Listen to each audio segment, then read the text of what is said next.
and my internet is down. But fortunately, I'd already queued up the comment I wanted to reply to on the comment corner. So let's go ahead and look at that up. This one's from Hunter Stone, and it's episode 264. He's talking about a short series of chapters called One Piece Academy, which is very interesting. A bunch of One Piece characters in school, and basically Luffy beats up a bully each episode. That would be amazing. But it sounds like it's just manga. It's not. It wasn't adapted.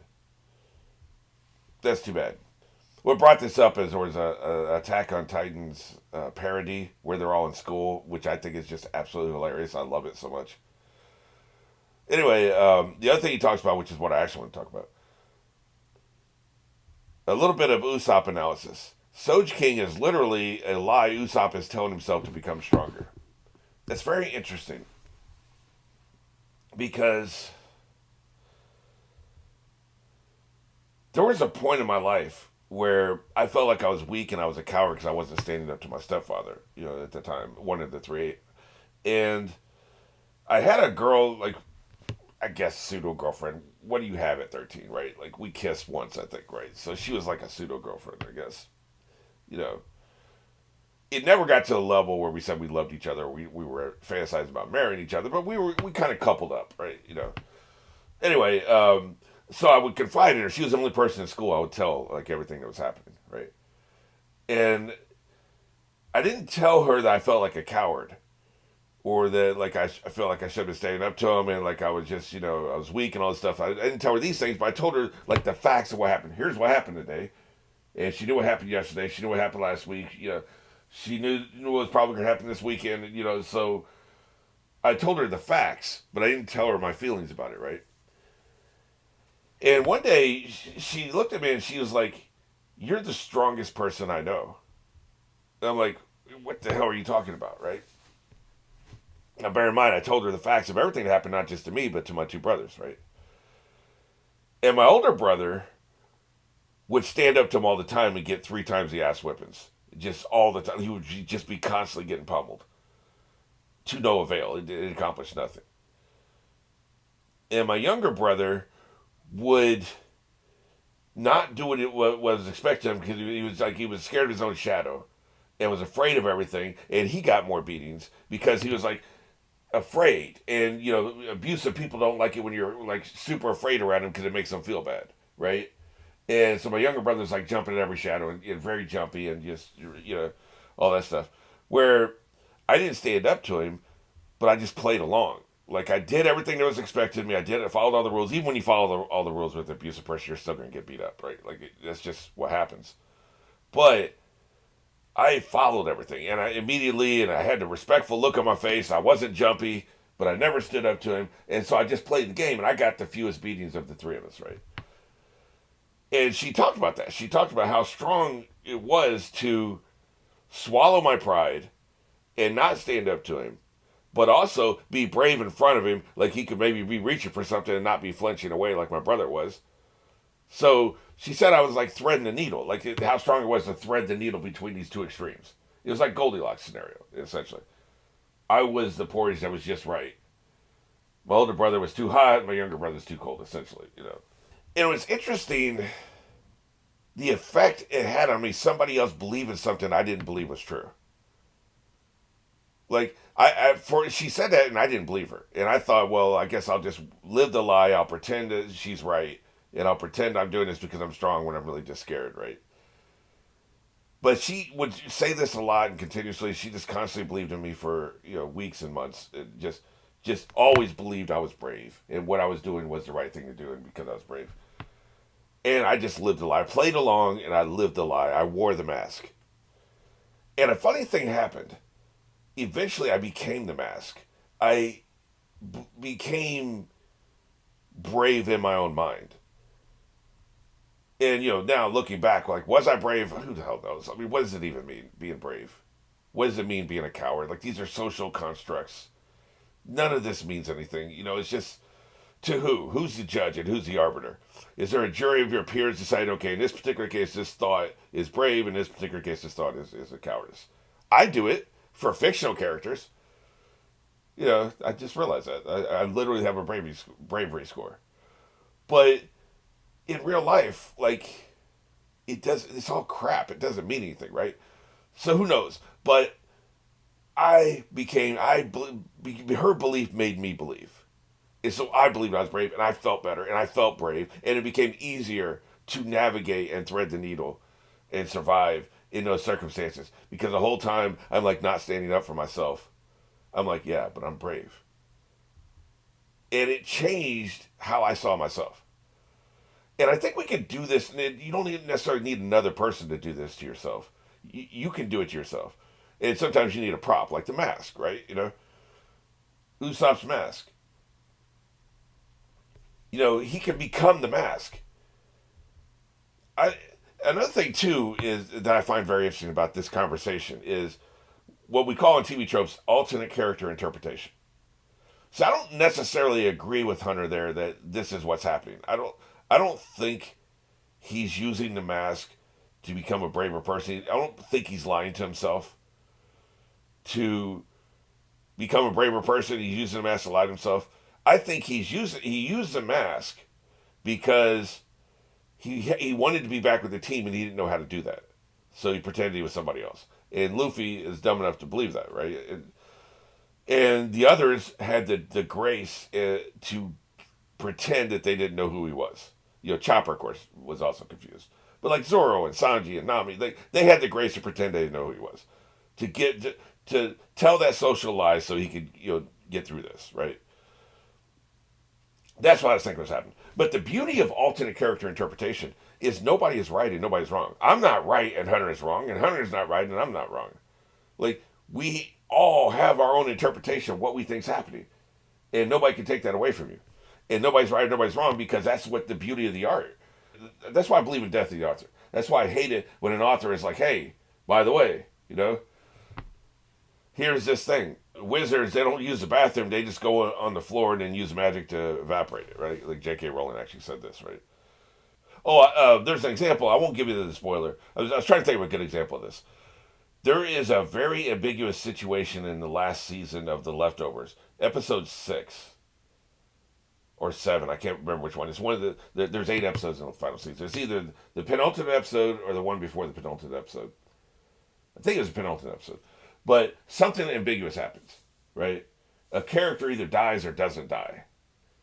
And then the last episode seems to confirm one of those interpretations, but it's still open to interpretation. So it's like a double ambiguity, right? It's double ambiguity. And I had a lot of fun in my own head when I was doing reactions to that. Like, okay, well, here's what I think happened, and here's why I think it happened. And then I go to Reddit, and other people had other interpretations. And so I gave my interpretation. And somebody's like, well, no, the showrunner came out and said that this is what happened. F you. Mind your own goddamn business and stay out of it. You left it ambiguous on the screen. If you wanted to be a definitive answer, then show a definitive answer. If the character is dead, then show them sitting there with their head missing. Okay, the character's dead. Nobody can argue with that. If you want it to be definitive, then make it definitive. He has no head. He's dead. Do that. But if you make it ambiguous, then you shut the hell up and you keep your mouth shut for the rest of your life about what you think happened or what you intended to happen. That pisses me off. So I reject it. It's death of the author. This is what you put on screen. If you wanted something different, you would have put something different on screen. I'm free to interpret it however I want to. Same thing here. Hunter is free to interpret Usopp's motivations however the hell he wants to. I'm free to interpret it how I want to. And that's where the fun is. This is the most fun with engaging with entertainment this is what we're doing. This is what I think is happening. This is what you think is happening. Wow, that's very interesting what you think. Because I do think Hunter's theory is very interesting. I like that a lot. I don't happen to agree with it, but I like it a lot. And it wouldn't surprise me if that was the actual intention. I just had a different intention. Because I like the idea of becoming the mask. Because I think, okay, in my interpretation, he did it to fit in, but then he kept the mask. And so now, when he wants to feel a little bit braver, he puts the mask back on. And maybe now he's starting to lie to himself. And maybe that's even what Hunter is saying. Maybe we're actually saying the same thing. In that, now, when he puts the mask on now, he doesn't need to fit in with this crew, but maybe he just needs to feel braver. He's sharper. He's more focused. He doesn't feel like all the failures he's had in his life. That melts away. So maybe in a way he is lying to himself now. I don't think that's why he did it back then, but it could be why he's doing it now. So maybe we are saying the same thing. But either way, that's why I think it's fun. But also, like I was saying from my childhood, the reason I shared that was I do think you can become the mask. And I've written about this several times. I love the concept of becoming the mask. I love the idea of you don't believe something, but somebody else believes something, and you don't want to let them down. So you present things in a certain way, and you do it long enough, you do it because you're doing it, not because you're trying to please somebody else or make somebody think something. You're doing it because that's what you do. You become the mask. I love the idea of becoming the mask. Turning a fiction into a reality. And so I think in a lot of ways that's what he's doing. But yeah, I really like that. But this is a super long intro, so let's go ahead and get into it. One other thing I want to say, not that this is already too long, but you notice this is the last frame of the text. You remember before we could see the entire frame of this is the final frame of the text from 20, 30 episodes ago, and this is the final frame now. You see the difference there? Like, I realized this a few episodes ago. They suddenly changed where now we have the final frame of text. You see here, you can see just in the middle, you can see just a little bit of the fire about to burn up the image, right? Now, the fire has completely consumed the image. Isn't that weird? Like, why is that? Like, why is that suddenly changed? Did they have to shorten the time or did they extend the time? Because they probably use the same footage, which means either the narration is a little bit longer, maybe they had to add a couple lines of narration, I haven't looked at that, or they added a little bit to the song so that you have the same amount of footage, but you needed more either song or more narration. So it got pushed closer to the beginning of the episode than it was before. I don't know why that is. I just think that's interesting. I wonder about that. But these are the things you notice when you do the same thing with every single episode for 100 episodes. You're queuing at the same spot. Wait a minute. It's changed. Why'd they do that? You would never, ever notice this in a million years if you weren't doing this dumb shit I'm doing, right? So, okay, now I feel like I'm taking crazy pills. So, I accidentally queued up. Long story short, because of the way I record these things in blocks, I had finished one block last episode, 375. And this block was supposed to start with 376 and go to like 380 or something. Somehow I recorded 375 again at the start of this video file, right? This long block of episodes. And so I get about 5 minutes into it. I'm like, this is the exact same thing. Why would they show the exact same thing twice? It doesn't make any sense. So then I went back and compared the title of that episode I was currently watching with the title of 375, and it was the same. It's the same episode. Okay, so no problem. So then I go to this video file and I scroll forward to queue up to the next episode. And I was about to start watching it when I realized I was 45 minutes in. No, that's 2 episodes. What the hell am I doing? So I accidentally queued up 377, right? And that queue mark just showed complete white. You'll see that when we do the next episode. It was completely white and with the text, right? There was no orange or no yellow like there had been for 375. So 375 has a little bit of orange left. This is 376. We're back to the original. This is where I've been queuing up for 50 straight episodes. Next episode is going to be completely white. What the hell are they doing? Why is it different every single episode? It makes no sense. It should be a standardized intro. Are they changing the length of the intro depending on how long their episode is? Are they playing games with this? Like, they came in 20 seconds short so they got to stretch the intro out? Or they came in 10 seconds long so they got to condense the intro? Is that what they're doing? Did I just stumble upon a conspiracy? A great intro conspiracy? Probably not. Nobody cares with me. But I just think it's weird, man. Like, why is that changing? Like I said, I think I'm taking crazy pills. It also would help if I just get the correct goddamn episode queued up. I think I'm finally there. Okay, we're 24 minutes and 26 seconds into this video file. And I know the last episode was 375 again. So I think I'm in the right place. Effing hell, man. For like the third or fourth time in the last hour, I think I'm ready to start. Jesus Christ. 3, 2, 1. I'm telling you, man. Never mistake me for somebody who has my shit together. Never do this. Yeah, see how, like, I don't even remember if this is something I said that you're ever going to see, but I was at one point I was remarking on the fact that her arm is burned up, her shoulder's gone, but her arm is floating in place on fire.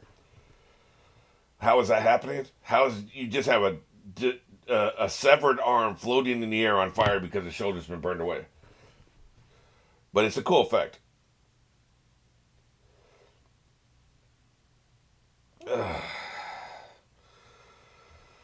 What about Nami? What do you think would happen if Nami and Robin both came to him and said, "You have to pick one of us as your girlfriend right now"? He would pick Nami, right? Because he's known her longer. How does Robin not feel like the second choice, right? Neither one of them's interested in him, so they don't give a crap. Like, literally. Wait a minute, they got me talking about shipping crap again. See, that's why I don't like Sanji. You see Luffy there, it looks like he's standing up, but he's actually laid out. It's an optical illusion because it's a two-dimensional frame, right? Yeah, he's very dangerous.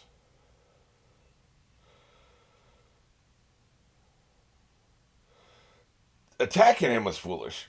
See, I may sound inconsistent, like this person's brave, this person's a coward, he's a punk for running away. I probably sound inconsistent, I'm sure I do, right? But it's all about the situation. If you're Moria, if you're one of the seven warlords, you run away from a fight makes you look like a bitch. These people are small folk. They should be running away. They're supposed to. It's just being smart, man. Like, what are you doing?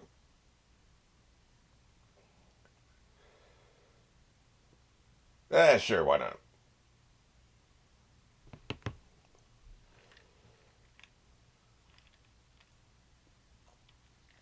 I think I heard Kumo's name.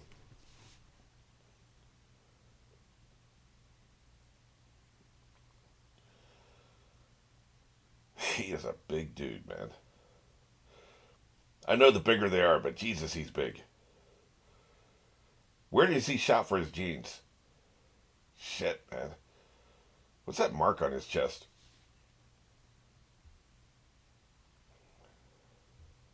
There was a weird mark. It was like a circle and some circles on top.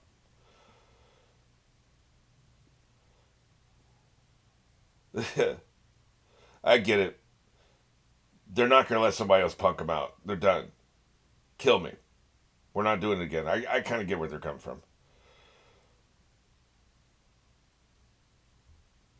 Out like a light.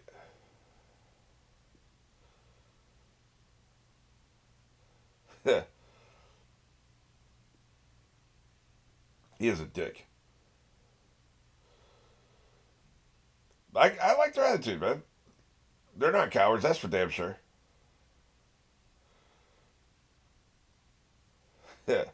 Drop the big talk and stay back. I love the way he talks. He cuts through the bullshit. You want to talk about honor, then don't butt in. Back the hell up. He called me out. You all heard it. he's, he's the best, man. Zoro's my favorite character. Y'all some haters. Y'all some haters, man. Talking about he's boring. You're out of your damn minds.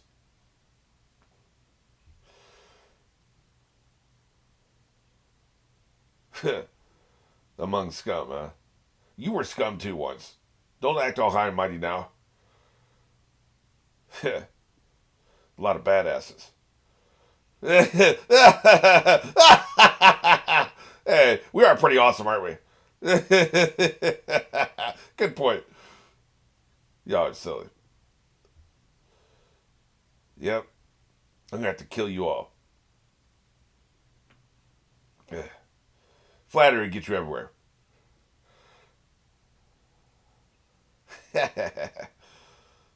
What's with the? Why do you do this? Like, put them back in and then take them back out. Like, what are you doing, dude?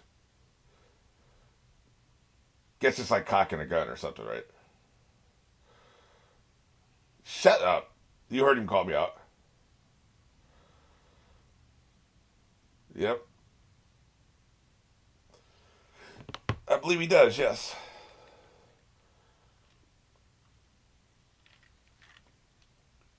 Pretty much. So that's why he repositioned so he could do a certain style. which means you start at a certain point, right? Yeah, you better disappear away, you little bitch. Well, little and bitch probably don't apply to him, but you know what I'm saying. Oh shit, you better run. Yeah, I'm faster than that. He's fast, but I'm faster. See him, like he disappeared, but he did it strategically. Oh, okay, that's come from him. That's okay. I got you. It looks like a paw, right? Yeah, it is a paw. That's what it is. Okay, got you. That's why that dude had that mark on his chest. That's pretty clever.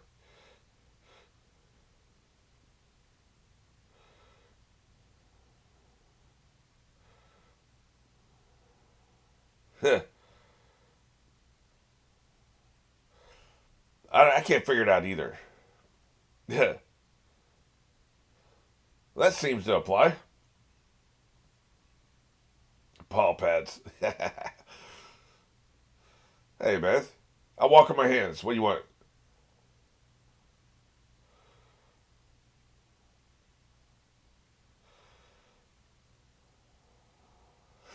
36 caliber. So you can just one hand can just block it. Man, he is powerful. Jesus, you can't get him with the energy beams. You're gonna have to stab his ass.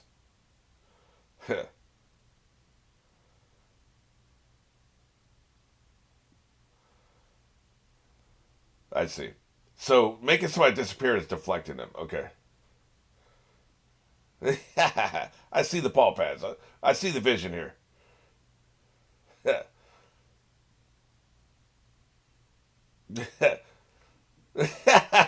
We've heard far more ridiculous ones.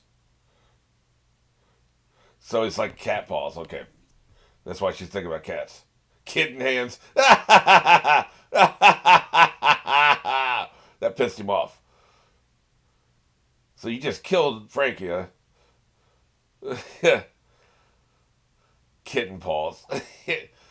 I guess I don't see it that way because lions have paws. I mean, they're cats. Bears have paws. Bears are intimidating as hell. So I don't think cute animal when I hear paws, right? Shut the hell up. He's got wrecked. Hey, take advantage of being knocked out and give him some clothes. Not great. Not great at all.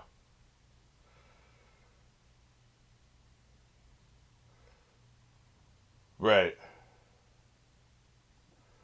Pad cannon. You need a better name.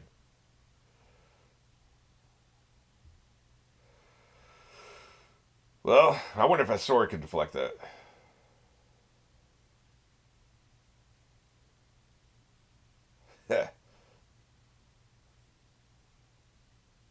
Oh boy. He's like a sumo wrestler. That's why he's so damn fat, I just realized.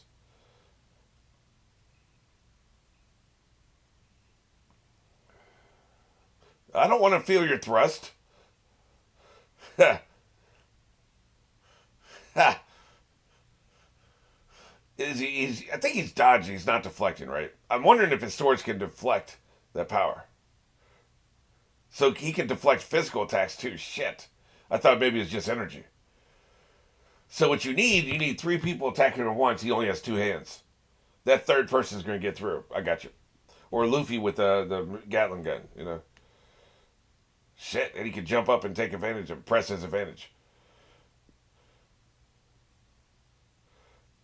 Well, that's not good.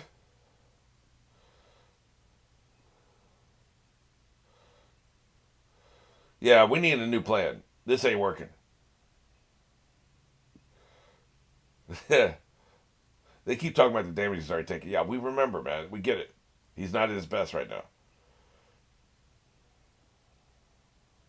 I'm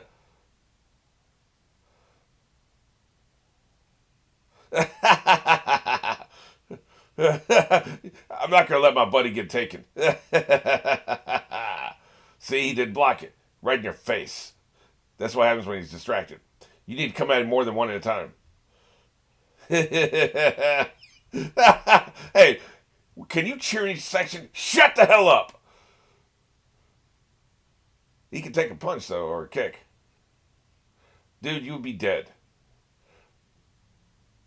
What happened, man? Kicking him caused that much damage? Does he have a head like a rock? Shit. Damn, I think he broke his leg. Shit, man. That's bad. Man, he is strong. Shit. He, I don't know what the hell you like. If physical attacks, even when he doesn't deflect, doesn't work. I mean, what the hell do you do, man? I guess you need a bazooka or something. An actual bazooka. You need one of those battleships. Hey, nice baseball metaphor. So we have baseball here. Is that what you're saying? That Phoenix came back for your ass, boy.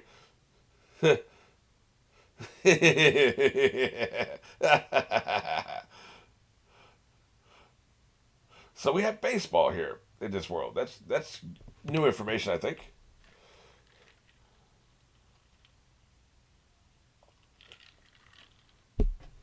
You have to be careful how you phrase things in your writing, or you imply things that you may not want to imply. I mean, they may have baseball here. Why wouldn't they, right? But I'm just saying, like, if it wasn't intentional, watch it.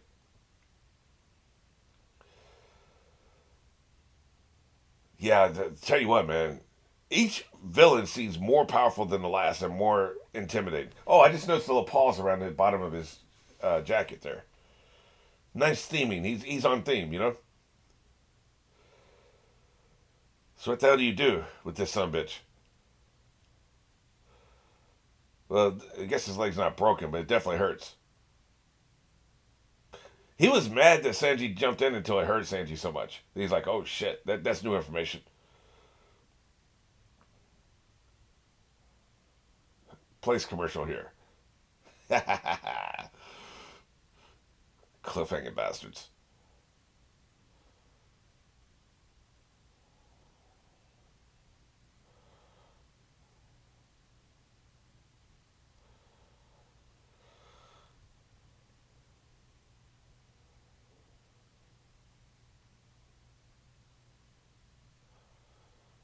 You guys aren't living up to your rep. But the thing is, there's reasons why. They just had another fight and they're tired and beaten up. Luffy's unconscious, but he's going to make fun of them like those things didn't happen. Like they were fresh, they woke up, they had a good breakfast, they've been sleeping for 2 straight days, they feel great, and he kicked their ass. He's acting like that's what happened. Oh, I was expecting more from you. Like that's the kind of disrespect that annoys me.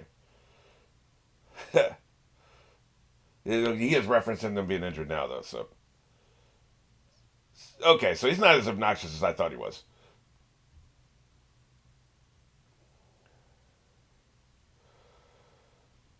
Like they said, though, Amoria called him an ass kisser, right? Whatever he's doing here is not good, by the way. But he's going to follow orders. He's a true believer. Well, shit. Some kind of air bubble probably going to blow up half the island, right? Oh, it's going to be very dense. Oh, it's a giant paw. Of course it is. Everything about this dude is paw shaped. While he's sitting there, maybe you can go kick him right in his asshole, like right between the cheeks, man. The tip of your shoe, right between the cheeks, is that hard to steal? I'm not trying to go Ant-Man and Thanos here. I'm just saying he's distracted right now. He's doing something. Take advantage. Yep, and then it's gonna blow like a nuclear bomb. Boy, you better run. Let's just stand here and watch it happen. Yes, you did. Oh shit. This took him at least a minute. You had plenty of time to kick him in the ass. Yeah, no shit. No, okay. We'll just stand here and let it happen. Okay, cool. I'll tell you, man. In D&E, they have what's called a reaction, right? You can do a reaction roll. Can you react before this thing happens? These people always fail their reaction rolls.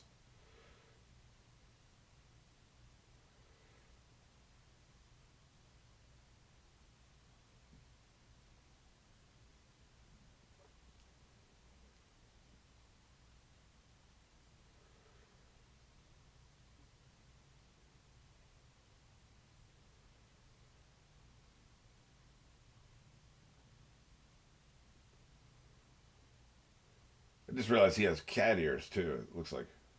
Really?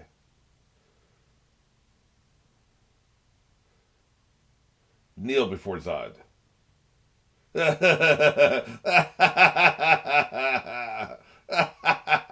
Well, quit wasting our time and tell us what you actually want because you know that's not going to happen.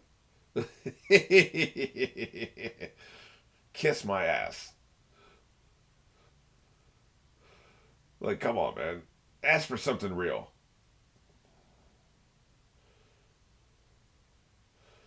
I mean, in his mind, he's probably offering him a favor, but like, come on. Are we gonna bullshit, or are we gonna have actually have a conversation? Like, what do you really want? You know, I get it. Like, this is what he wants, but like, it's not gonna happen.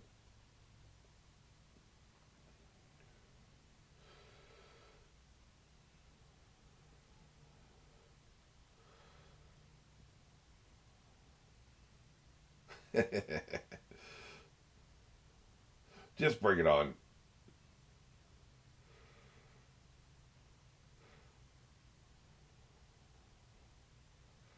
He might be the only one, right? But you know, even Skeletor ain't gonna do it. I like that they're not answering it. Usopp says something. I wish nobody said it. They just looked at him like, "Come on, man. What do you really want? Be serious."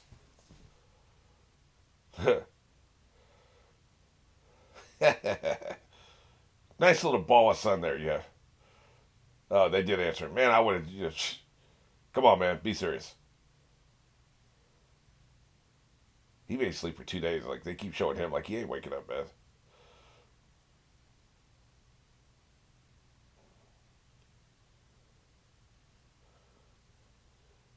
Whatever helps you sleep at night, there, buddy.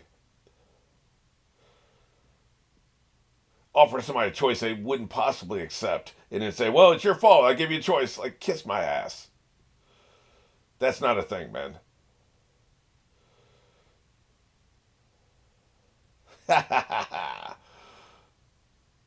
We had 27 minutes to run away from this as we saw him doing it, but we're just gonna sit here and watch. Booyah.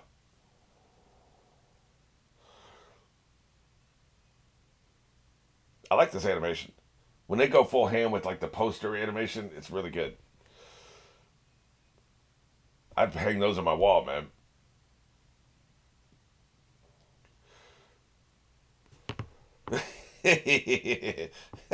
Well, that sucked. Yeah, this ship is going down. I predict this from jump, man. Bottom of the ocean. Matter of fact, I think we all just died. We're all in the bottom of the ocean right now. Hmm. Nuclear bomb imagery at all? Look, them running probably wouldn't have saved them. Look at this. I didn't realize the extent of this explosion. Like, we're talking bottom of the ocean here, right? So I guess running wouldn't have mattered. So,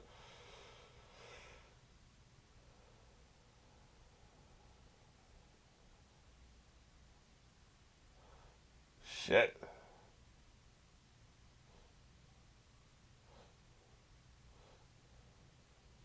I mean, obviously, police cliffhanger here, but, you know, I like this. This is impressive. See, this is way more impressive and intimidating than 12 battleships or 10 battleships or whatever the hell they were talking about. This, you can cleanse and purify an entire island with this guy. Send him in here and have him do it. That's intimidating. 10 battleships is not intimidating. Yeah, gone. Eradicated. See you later. Thanks for playing.